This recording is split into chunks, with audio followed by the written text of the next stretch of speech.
পড়তে পারোস না, আরেকজনটা সহ্য করতে পারোস না। হিংসুটা কোথাকার ডাব গাছের ডিম। আমার বান্ধবীর নাম ডিম। কত এই ফার্নিচারটার দাম কত? কত 100 টাকা। গোলাম মিউজিকে দাম কইলো নাকি নাম কইলো? আমার দিকে কি তোর খৈনি লাগে? বাঙ্গা ফার্নিচার করে মাইয়া আমি।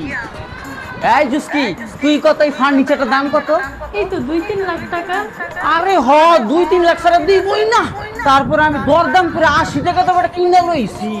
তাইলে আমি ভুল কিছু কইছি? তুই ভুল করস নাই, তুই আমার ট্যালেন্ট রে অসম্মান করছস।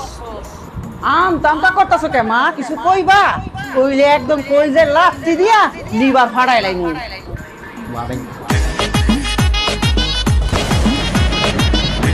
মেঘে ডাক দিতেছে, আমি যদি ছাদের উপরে আইছি, আমি তো ভিজে যাইব। এ জাম্পা, জাম্পা, ছাদের থেকে আমডি লই আয়, আমডি ভিজে যাইব, তাড়াতাড়ি যা। এ জাম্পা, মা জাম্পার বাসায় নাই। গোলামের জিয়া ইজ্জত। গোলামের জি জাম্পায় বাসায় নাই। তুই আসিস না?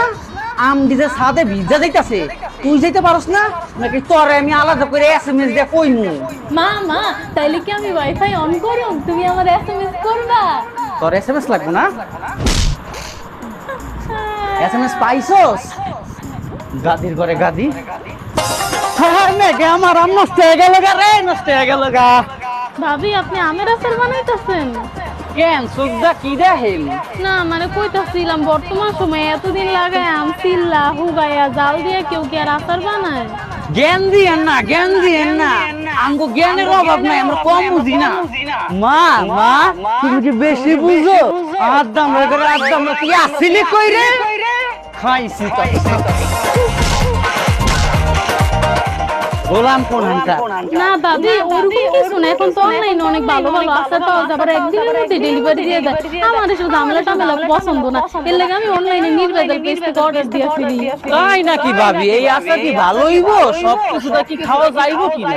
তাদের পেজের আচারগুলো আপনি ভাত বউয়া খিচুড়ি সবকিছু দিয়ে খাইতে পারবেন, আবার এমনি এমনিও খাইতে পারবেন। তাদের আচারের টেস্ট যেমন ভালো, প্যাকেজিংটাও খুব সুন্দর, মানে সবকিছু মিলাই একদম ফাটাফাটি। হ্যাঁ ভাবি নেন খেয়ে দেখেন। আচার লইও হইছেন? আচারটা অনেক ভালো।